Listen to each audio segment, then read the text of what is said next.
Hi everyone. I wanted to do a quick video showing you how to switch Visual Studio between development environments. You may or may not have already done this. You may or may not have to, at least this semester, but when you go to from Visual Basic to C Sharp or vice versa, you'll have to do it. So I have Visual Studio open and I have not done this at all. I don't even think I have a development environment set up on this.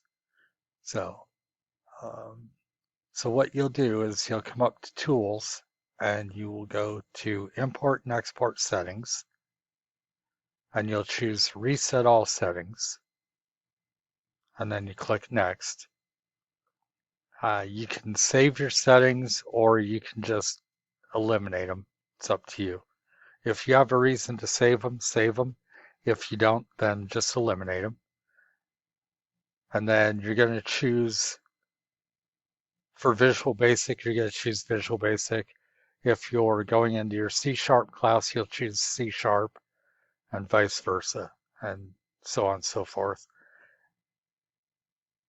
Then you just click Finish, and it tells you reset them, and so you go ahead and click Close.